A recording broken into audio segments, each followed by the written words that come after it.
So let us begin. Now in the last lecture, we had studied about two main concepts, that is suit for specific performance and the next was suit for injunction, correct? And also we read about section 75. याद है आपको ये section 75 मैंने आपको बोला था अलग से आपको देखना है, you have to see अलग से, this is not a part of suit for injunction, ठीक है? So we have seen these two. Now we are just remaining with few of small concepts. So we'll finish those first. ठीक है. हाँ, मैंने आपको ये बोला था कि आपको नॉमिनल डैमेजेस होमवर्क के लिए पढ़ना है, राइट? तो अगर आप देखते हो, what does it say? Nominal damages are awarded where a plaintiff. यहाँ पर प्लेंटिफ का मतलब क्या होता है? The party who has suffered, ठीक है, ये कह सकते हो, but first let us read it down. Where the plaintiff has proved that there has been a breach, but he has not in fact suffered any real damage. He has not suffered any real damage. मतलब क्या? Plaintiff ये कहता है कि सामने वाले ने breach तो किया है, बट एज सच प्लेंटिफ को कोई तकलीफ या कोई डैमेज नहीं हुआ है. No emotional damage, no mental damage, no physical damage, but breach तो हुआ है. Okay, a breach has been caused by some other party, ठीक है, बट प्लेंटिफ ये कहता है कि ब्रीच तो हुआ है ना, तो मुझे डैमेजेस तो चाहिए, ठीक है. Now see, I just tell you in short, दो पार्टीज होती हैं, जैसे हमने हर चैप्टर में पढ़ा है, सेलर होता है, बायर होता है, फिर हमने इंडियन कॉन्ट्रैक्ट एक्ट में क्या पढ़ा था, ऑफरर होता है, ऑफरी होता है ना. We have always studied the names of two parties. तो यहाँ पर भी ऐसे समझ लो कि देयर आर टू पार्टीज, एक होता है प्लेंटिफ, एक होता है डिफेंडेंट, ठीक है, ये दो पार्टीज हैं. तो प्लेंटिफ क्या कहता है? प्लेंटिफ सेज दैट डिफेंडेंट ने ब्रीच तो किया है. Breach is caused by whom? Breach has been caused by the defendant. मतलब अगर इसने ब्रीच किया तो सफरिंग पार्टी कौन होगी? Plaintiff will be called as the suffering party, correct? Simple सी बात है. अगर ब्रीच इसने किया है, अगर कॉन्ट्रैक्ट इसने तोड़ा है, तो तकलीफ और सफर कौन करेगा? Suffering party will be called as the plaintiff, ठीक है.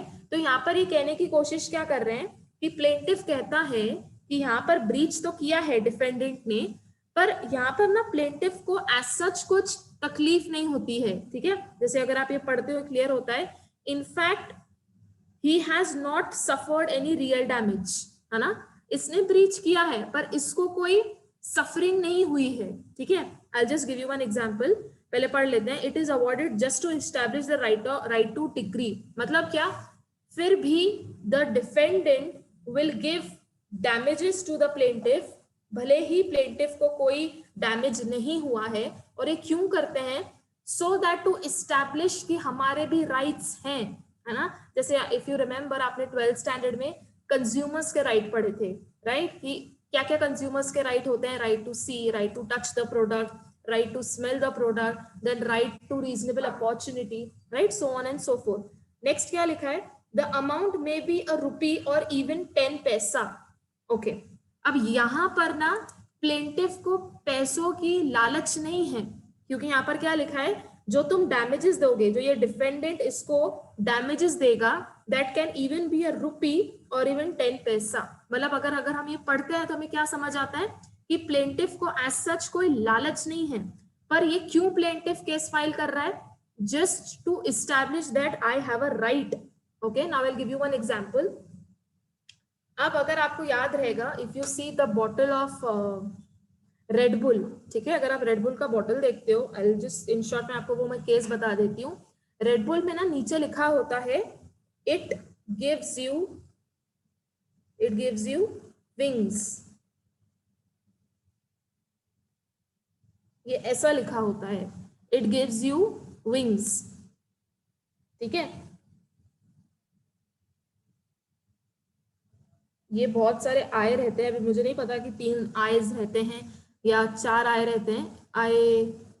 इट गिव्स यू विंग्स ना, I am coming to that, ठीक है.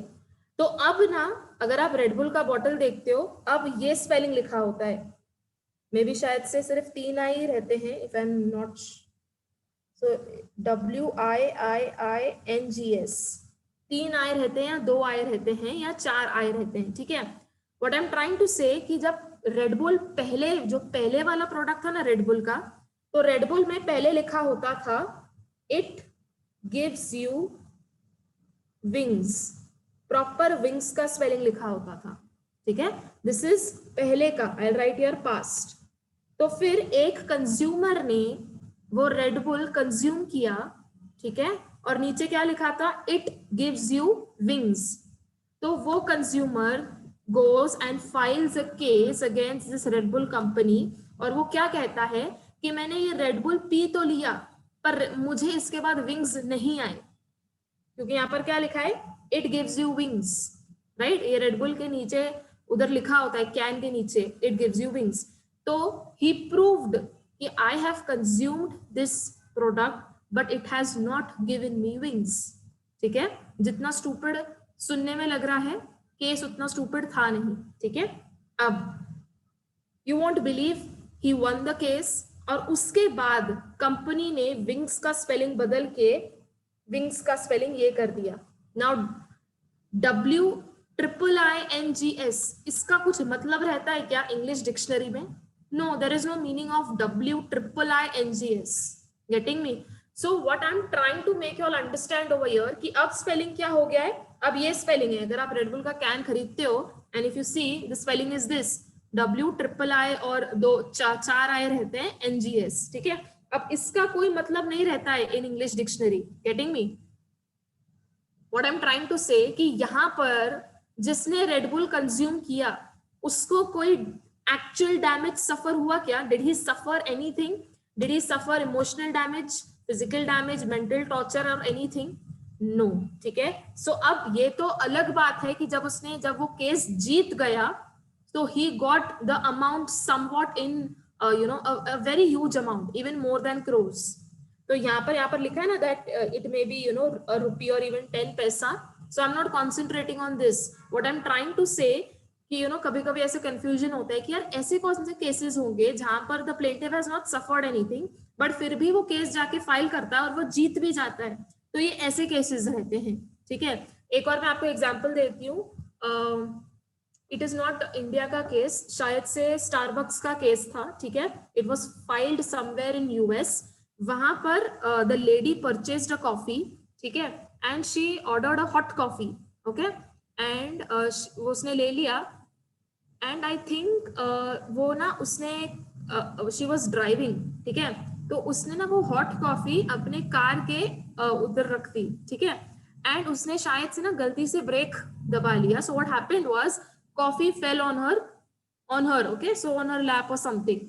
She went and filed a case and she won the case. And what did she, उसका issue क्या था?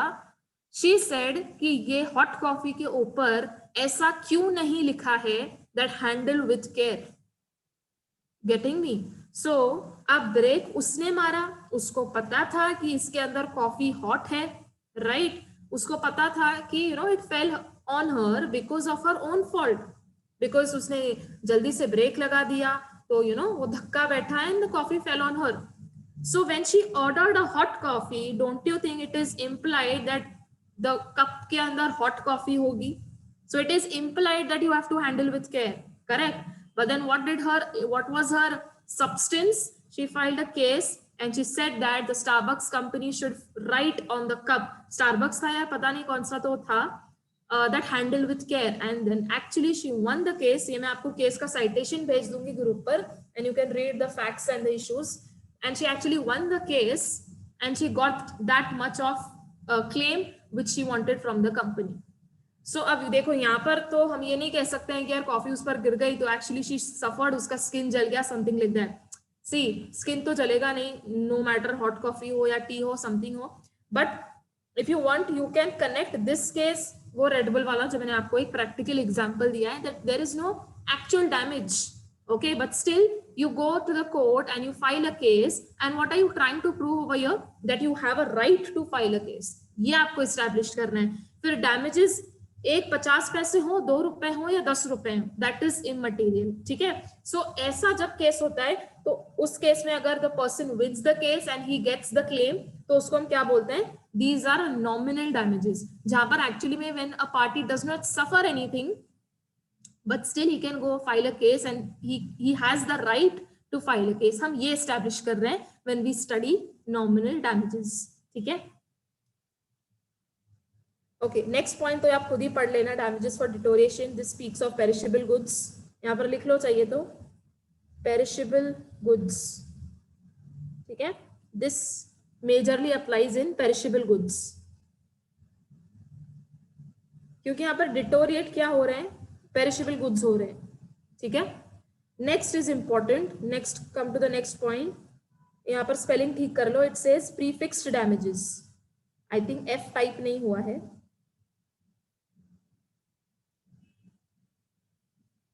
Prefixed damages. Okay, अगर मैं इन शॉर्ट प्रीफिक्स डैमेजेस को discuss करूं आपसे, व्हाट डज इट से?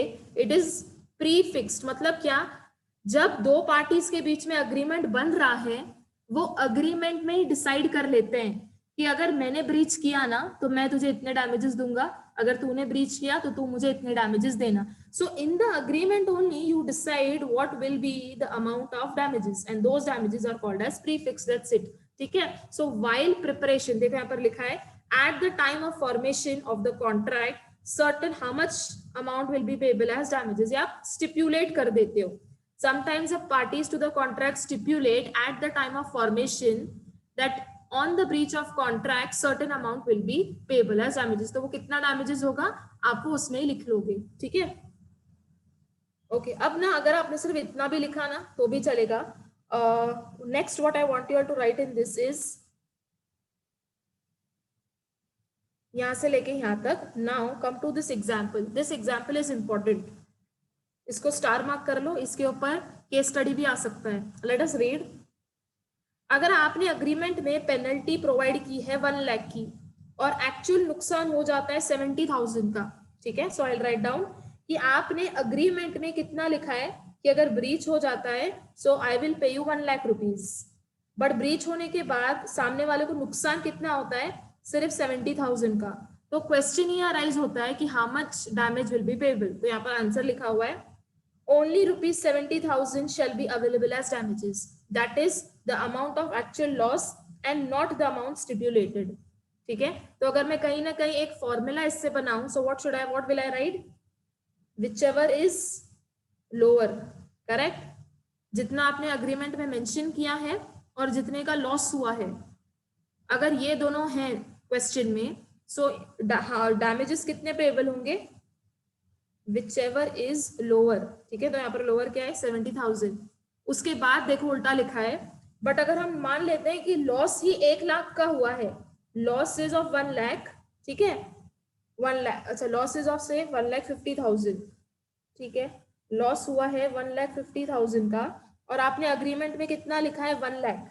अग्रीमेंट में अमाउंट कितना मेंशन्ड है, 1 लाख. तो अगेन यहाँ पर कितना डैमेजेस पेबल होगा, then only 1 lakh shall be recoverable. तो अगेन यहाँ पर भी फॉर्मूला अप्लाई हो रहा है, whichever is lower. तो यहाँ पर आपको उन्होंने दोनों केसेस बता दिए हैं. एक केस में लॉस कम है, दूसरे केस में लॉस ज्यादा है. So if you want you can just write down this in your notebook. Write down this as case 1, write down as this case 2. और डैमेजेस के बाजू में क्या लिखोगे, आंसर क्या है, whichever is lower. Write this down. I'll wait. Okay. After this, now this is the last concept of this particular unit, suit for quantum merit. ठीक है. Now this is important. अब ना इसके ऊपर केस स्टडी आती है, so you can just write it over your case study. Now one thing which I want you all, यहाँ पर जो notes में suit for quantum merit है, ठीक है, इसको कट कर लो. I will give you all one easy one. ये पूरा कट कर लो. यहाँ पर जितना भी ये कंटेंट है सूट फॉर क्वांटम मेरिट का, इसको कट कर लो and I will give you another content which you have to write that down. Now I will give you all one example. इसको ध्यान से सुनना. ठीक है. Again I will take the example of 2 parties. Okay. एक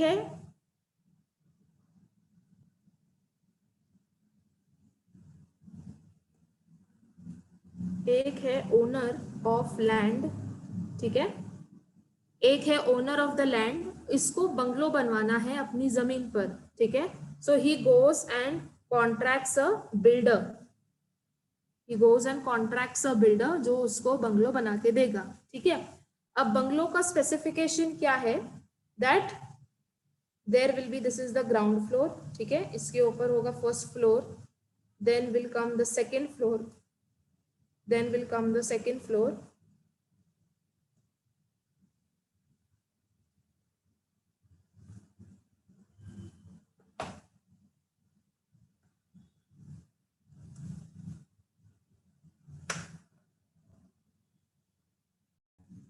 okay तो bungalow कैसे बनाने वाले हैं ये लोग? This is the ground floor, this is the,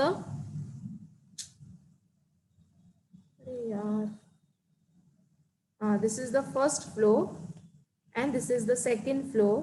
ठीक है. और यहाँ पर एक लास्ट थर्ड फ्लोर है. ठीक है. फिर यहाँ पर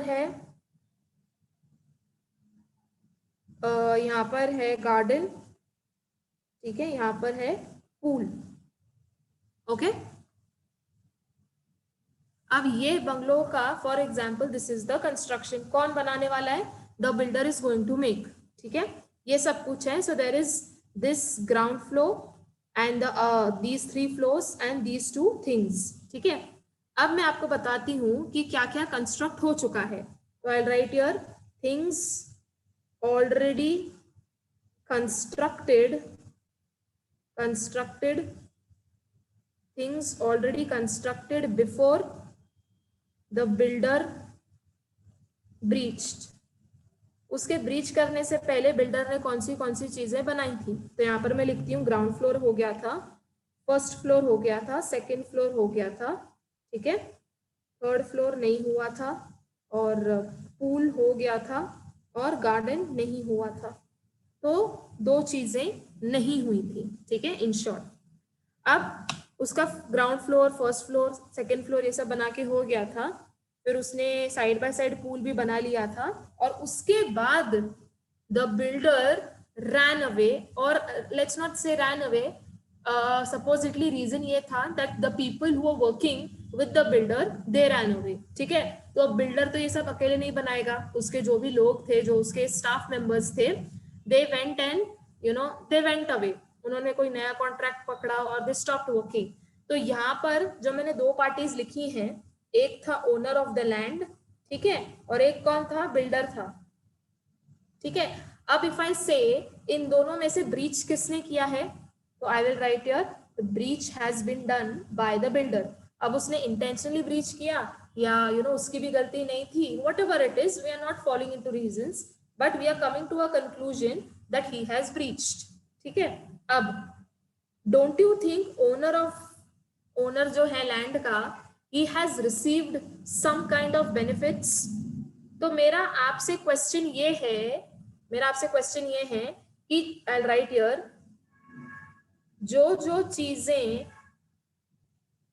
कंस्ट्रक्ट हो चुकी थी, जो चीजें कंस्ट्रक्ट हो चुकी थी, क्या उसका पैसा ओनर को,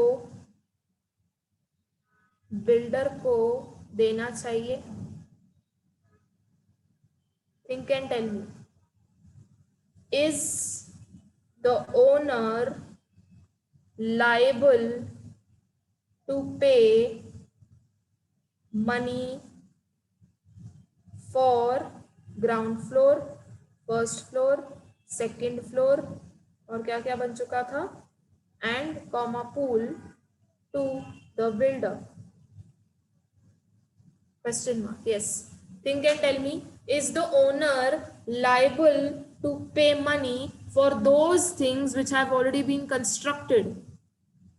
Yes or no? Think and tell me. यहाँ पर आपको 2 चीजें समझनी है बिफोर आंसरिंग दिस क्वेश्चन. आपको ये समझना है कि ब्रीच किसने किया था? ब्रीच बिल्डर ने किया था. और मेरा क्वेश्चन क्या है?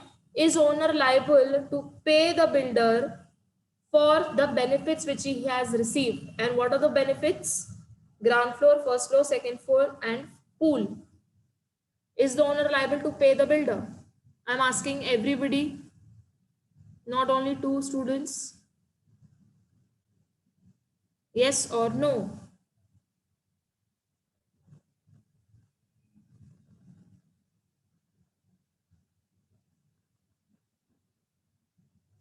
ठीक है, now let us find this out while we are reading the content. Okay, what a suit for quantum merit means, इसका मतलब क्या होता है, as it is written in Latin. English मतलब होता है एज मच एज अर्नड. क्या मतलब होता है, एज मच एज अर्नड. ठीक है,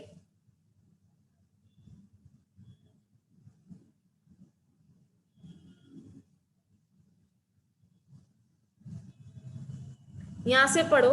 the object for allowing a claim of quantum merit is to provide value to the person for the work he has done.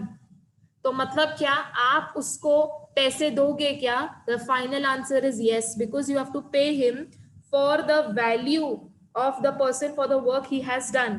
The claim for quantum merit arises in these following cases, जो हम देखने वाले हैं. So what do you mean exactly by the word quantum merit? As much as earned. मतलब क्या, in short, if I am allotting you work, मैं आपको बोलती हूँ कि आप मेरे 10 assignments लिखो and for per assignment I will give you ₹100. आपने सारे 10 assignments नहीं लिखे हैं, you have written only 8 assignments.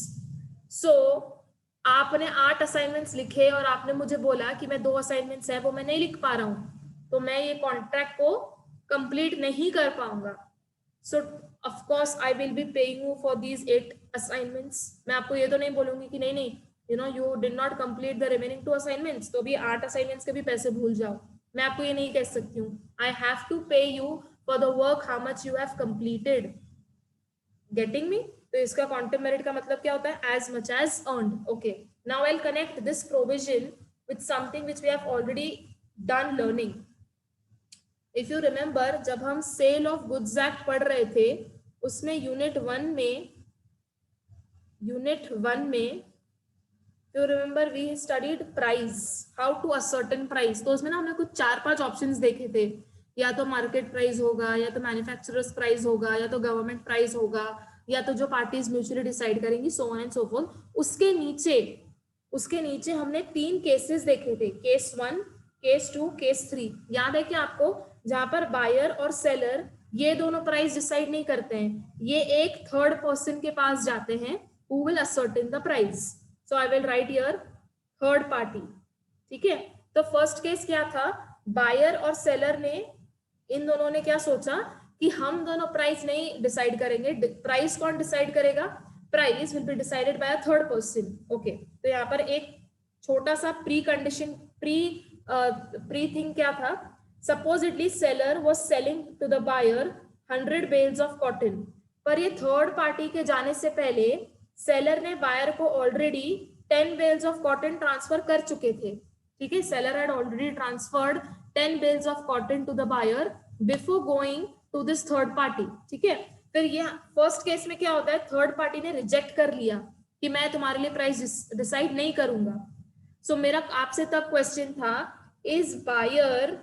is buyer liable to pay to the seller the price for 10 bales? इसका आंसर क्या था, याद है क्या किसी को? Is he liable to pay the price of the 10 bales which he had already transferred to the buyer? Is the buyer liable to pay? Answer क्या था, yes. इसमें भी हमने yes देखा था. केस 2 क्या था, बायर और सेलर दोनों मिलके थर्ड पार्टी के पास जाते हैं, करेक्ट. और यहाँ पर भी थर्ड पार्टी प्राइस फिक्स करने से मना कर देता है, बट इसको इन्फ्लुएंस किसने किया है, under the influence of the seller. तो यहाँ पर कंक्लूजन क्या था, is the buyer liable to pay for the 10 bales of cotton which have already been transferred to him? Again यहाँ पर भी आंसर क्या था, yes. जस्ट बिकॉज इसको सेलर ने इन्फ्लुएंस किया है, इसका ये मतलब नहीं कि बायर इसको पे नहीं करेगा. और केस 3 क्या था, एग्जैक्टली केस 2 का उल्टा था, कि यहाँ पर बायर और सेलर दोनों मिलके थर्ड पार्टी के पास जाते हैं और थर्ड पार्टी ने भी प्राइस फिक्स करने से मना कर दिया, but under whose influence, under the influence of the buyer. So now in this case also is the buyer liable to pay. इसका भी आंसर क्या था, तीनों का आंसर यस था, राइट. Getting me? तो यहाँ पर what am I doing exactly? I am connecting this provision to quantum merit. Quantum merit में भी आपने जो चीजें कंप्लीट की हैं, आपको उसका प्राइस देना ही पड़ेगा. यहाँ पर भी 100 में से कितने बेल्स ऑफ कॉटन ट्रांसफर हुए थे, 10 बेल्स ऑफ कॉटन ट्रांसफर हो चुके थे. तो आपको 10 बेल्स ऑफ कॉटन का तो प्राइस पे करना ही पड़ेगा। जैसे अभी हमने एस्टैब्लिश किया कि अगर सिर्फ ग्राउंड फ्लोर, फर्स्ट फ्लोर और सेकंड फ्लोर बना है, okay, so the owner is liable to pay for those floors to the builder. Okay, now builder breached, builder ran away, he did not construct the third floor, fourth floor, fifth floor. ठीक है, तो just because he did not construct, इसका ये मतलब नहीं कि आप उसको पैसे पे नहीं करोगे for those floors which he has already constructed before breaching the contract. ठीक है, so come to the content again. ओके, अब कंटेंट में हमको 4 केसेस पढ़ने हैं जहां पर क्वांटम मेरिट अप्लाई होगा। फर्स्ट केस देखो, when contract becomes void. Of course simple सी बात है, अगर यहाँ पर बिल्डर ने ब्रीच कर लिया तो कॉन्ट्रैक्ट तो पूरा वॉइड हो जाएगा। The contracts which are not completed eventually turn void, correct. Second देखो, when something is not done graciously. अच्छा, यहाँ पर उसने बंगलो मुफ्त में बनाया था क्या, कि मैं आपको मुफ्त में बना के देता हूँ, तो यहाँ पर कोई ग्रेशियस एक्ट था क्या? नहीं, इसलिए क्या लिखा है, it is not done graciously. मतलब आपने बंगलो क्यों कंस्ट्रक्ट किया, क्योंकि आपको उसके बदले पैसे चाहिए। So it is not done out of gratitude, love and affection, right. Point 3, when one party refuses to perform the contract, correct. यहाँ पर किसने ब्रीच किया?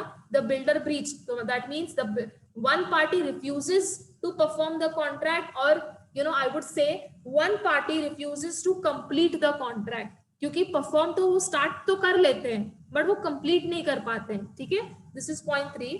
And the last point, when the contract is divisible, the party which is not in fault has enjoyed the benefits of part performance. अब सुनो, इसका मैं आपको थोड़ा इंटरप्रिटेशन बताती हूँ। अच्छा, when the contract is divisible, इसका मतलब क्या हुआ, यहाँ पर हम ग्राउंड फ्लोर को फर्स्ट फ्लोर से सेपरेट कर सकते हैं।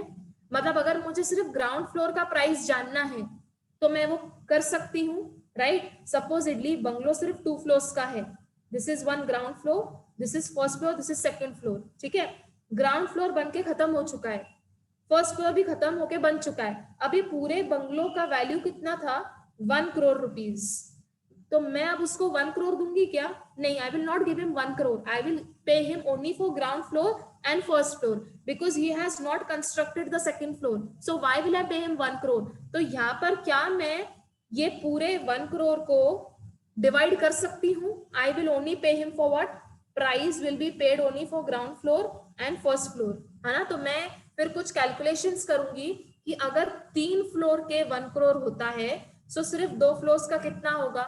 सो may be I will cross multiply, या और भी कुछ फॉर्मूलाज होते होंगे, वो अप्लाई करके द कॉन्ट्रैक्ट इज डिविजिबल, है ना। आप डिवाइड कर सकते हो, आप ये इस्टेब्लिश कर सकते हो कि सिर्फ ग्राउंड फ्लोर का पैसा कितना हुआ, सिर्फ फर्स्ट फ्लोर का पैसा कितना हुआ, सिर्फ सेकंड फ्लोर का पैसा कितना हुआ, है ना। तो when you are able to evaluate, that means the contract is divisible. ठीक है, आगे क्या लिखा हुआ है, party not in fault has enjoyed benefits. यहाँ पर who is the party which is not in fault? I will say owner of the land, he is the party not in fault and he has enjoyed the benefits. And what do you mean by the word benefits? अब उसको builder ने construct करके दिए हैं ना 2 floors, ground floor और first floor, तो अब तो वो उसके बेनिफिट्स तो उठाएगा ही उठाएगा, करेक्ट। तो फोर्थ पॉइंट क्या कहता है, जब कॉन्ट्रैक्ट डिविजिबल है और the when the part, and यहाँ पर एंड वर्ड लिखा है, and the party which is not in fault, यहाँ पर who is the party which is not in fault? The owner, क्योंकि यहाँ पर ब्रीच किसने किया था? breach was done by the builder, correct। तो यहाँ पर the party which is not in fault has enjoyed the benefits of part performance। यहाँ पर full performance हुआ था क्या? नहीं, यहाँ पर सिर्फ part performance हुआ था। what do you mean by part performance? सिर्फ ground floor और first floor complete हुआ था, right। तो इसको हम क्या कहेंगे? this is part performance and not full performance। तो the party which is not in fault has enjoyed the benefits of part performance। so these are the 4 cases जहां पर क्वांटम मेरिट को आप अप्लाई करोगे। अच्छा, एक और इंपॉर्टेंट लाइन है कंटेंट में, the party not in fault at the time of breach done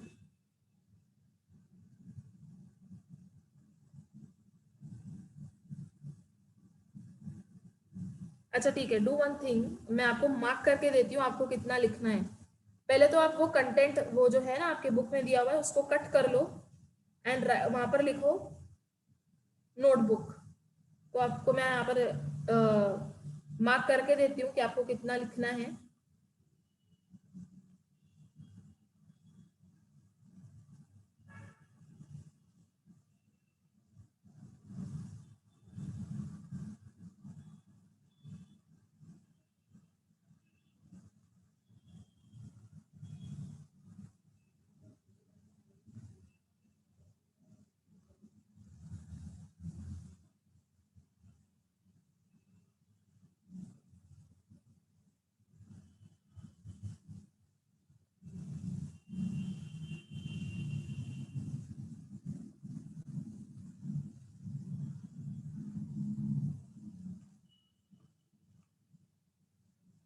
लिख लो quickly, write this much.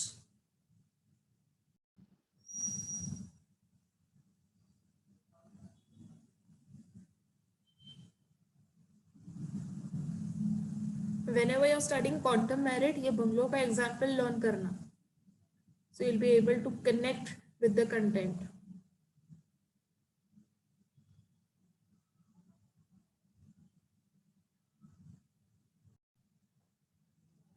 Now if you see now in this particular unit, in unit 5, if you see the major topics which can come from this are practical questions of ordinary damages and special damages. ये बहुत ही दोनों ही important है. उसके अलावा anticipatory breach के ऊपर question आ सकता है, एंटिसिपेटरी ब्रीच के ऊपर डायरेक्ट क्वेश्चन आ सकता है. एंड यस दिस वन, ये जो अभी हमने ये आज हमने जो पढ़ा क्वांटम मेरिट, कल हमने जो पढ़े थे स्पेसिफिक परफॉर्मेंस और injunction, these three are most important when it comes to the remedies part. And also एक और लिख लो, रिसेशन जो फर्स्ट रेमेडी थी ना वो वाली.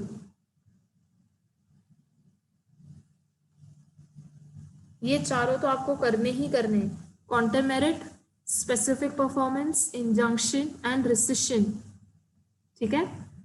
और एंटिसिपेटरी ब्रीच, ये 4-5 फॉर डायरेक्ट क्वेश्चन, ये सारे भी डायरेक्ट क्वेश्चंस, ये सारे भी, ये एंटिसिपेटरी ब्रीच का भी डायरेक्ट क्वेश्चन है. बाकी जब हम ऑर्डिनरी डैमेजेस और स्पेशल डैमेजेस की बात करते हैं, इसके ऊपर they can ask a practical question कि ऑर्डिनरी डैमेजेस कैसे कैलकुलेट करो, और फिर ऐसे पूछ सकते हैं कि आर स्पेशल डैमेजेस रिकवरेबल. तो आपको ये देखना है that whether precondition has been satisfied, whether information was provided. तो इसके लिए आपको करना क्या है, जो हमने प्रैक्टिकल क्वेश्चन सॉल्व किए हैं आपके नोट, ये जो नोट्स में जो पीछे 2 क्वेश्चंस थे, those are practical questions which we have solved and we have calculated, वो एक बार देख लेना. और दोनों के ना जो एग्जाम्पल्स हैं नोट्स में, go through those very very nicely, ठीक है. whenever you're writing ordinary damages, तो आपको एक इंट्रोडक्शन देना पड़ेगा कि ordinary damages हैं क्या, those damages which naturally arise in the course of things, है ना. हमने देखो प्रैक्टिकल क्वेश्चन क्यों ना हो, फर्स्ट पॉइंट हमेशा इंट्रोडक्शन का आएगा ही आएगा. तो आपको व्हेन आई से इसका प्रैक्टिकल क्वेश्चन, आई इम्पोलाइटली ऑल्सो मीन कि आपको इसकी थ्योरी भी लर्न करनी है, ठीक है. व्हेन आई से इसका practical question, again special damages का थ्योरी वाला कंटेंट क्या है वो भी आपको लर्न करना है. Because when a practical question comes, you just can not directly solve minus करके 2 आंसर्स कि भाई हाँ इतने ऑर्डिनरी डैमेजेस हैं. You just can not do that. You have to properly frame the answer. First point should be what are the ordinary damages. Second point में कि ऊपर case में हुआ क्या है, right, ordinary damages are always recoverable. फिर ordinary damages को कैसे कैलकुलेट करते हैं, बाय सब्ट्रैक्टिंग द 2 नंबर्स, जितना आता है figure that is the ordinary damages, ठीक है. वो मैंने आपको, जो भी मैंने आपको आंसर्स डिक्टेट मैं करती हूँ, those are ideal answers which I take from the institutes suggested answers, ठीक है. So that you write those and you also get use to those words. अब मैं अगर आपको थोड़ा और इजी लैंग्वेज में लिखाऊं विच apparently makes no sense, आपको समझ तो जाएगा, but what is better that you start writing only with that particular law language which is needed, है ना. So make sure that आप जब कोई एक particular unit कर रहे हो, suppose you're today you're studying unit number 2, तो आप उससे related जो हमने पीछे questions solve किए हैं वो आप कर लो. अच्छा, अब आपको क्या करना है, अब आपके पास टाइम है. Now supposedly there are set of 40 questions, right? Indian contract में पीछे 40 क्वेश्चन है. तो हर, अभी आपने ये क्वेश्चन पढ़ा, आपको क्लिक होना चाहिए कि कौन से यूनिट का है, तो आप वहीं का लिखो यूनिट 1. अभी थोड़ी मेहनत करोगे तो बाद में जाके आसानी होगी, राइट. हर क्वेश्चन के बाजू में लिखो that which unit this question relates to, so that when you do the third reading, आप इमीडिएटली, आपको सर्च नहीं करने पड़ेंगे. आपने वहां पर जो U2, U3, U4 लिखा है आपको वहां से समझ जाएगा. तो अब थोड़ी थोड़ी मेहनत करोगे तो बाद में जाके it will be a little easier for you all to find out that which questions are to be done when you are studying that particular unit. चाहिए तो ये आज का होमवर्क ले लो ना. Today I am giving you a task. जितने भी हमने आज तक क्वेश्चन सॉल्व किए हैं, I think we must be done with some good 18 to 20 questions. लिख के हर क्वेश्चन के बाजू में लिखो that this question relates to which particular unit. तो ये आज का आप टास्क ले सकते हो. ऑन एन एवरेज 20 मिनट्स लगेंगे, उससे ज्यादा नहीं लगेंगे. If you all want we'll discuss this also tomorrow. तो आप सब ये होमवर्क करो and tomorrow the first thing which we will do, we'll discuss कि question 1 is from which unit, so that the ones who have miswritten it they also will be able to write it correctly. ठीक है, done with this, done with writing this much.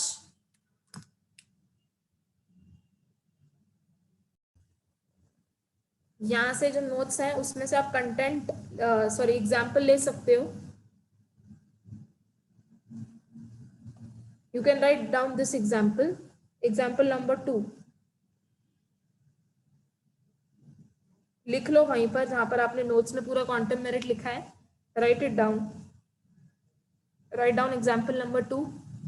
A agrees to deliver 100 bales of cotton to B. ठीक है, ये agree करता है. और 1000 per bale है. The cotton bales were to be delivered in 2 installments, that is 50 bales first installment, 50 bales second installment. ठीक है. A delivered the first installment but failed to supply the second. तो 50 bales of cotton वो जो first installment था वो उसने deliver कर लिया, but then he did not deliver the second installment. तो question ये आता है, is the buyer supposed to pay for this particular first installment? तो क्या लिखा है, A must pay for 50 bags. यही होता है ना क्वांटम मेरिट, या आपको जितना मिला है एटलीस्ट आप उसके पैसे दे दो. So write down this example. वही का वही लिखो.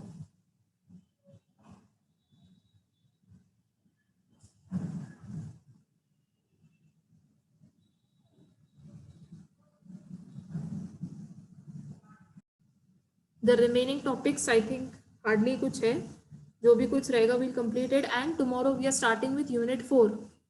ठीक है, so look that we have already completed in total 4 units. Unit 1, 2, 5 which is this one and 6. ये हमारे सारे complete हो चुके हैं. Tomorrow we are starting with 4. Third unit I always keep it for the last because वो थोड़ा सा lengthy है and it goes on a different scale, and I'll require at least good 10 days for unit 3. So the next unit which we are starting from tomorrow is unit number 4. ठीक है. Now the ones I'll repeat again. Unit 2 और Unit 6 का test है on 5th of Feb को Unit 2 और Unit 6 का test है. अब जैसे ये टेस्ट कंप्लीट हो जाएगा उसके बाद I will keep a solo test of Unit 5. Okay. So the only reason I'm combining these two and 6 is because they are very short also, मतलब लेंदी नहीं है in comparison to Unit 1. ठीक है.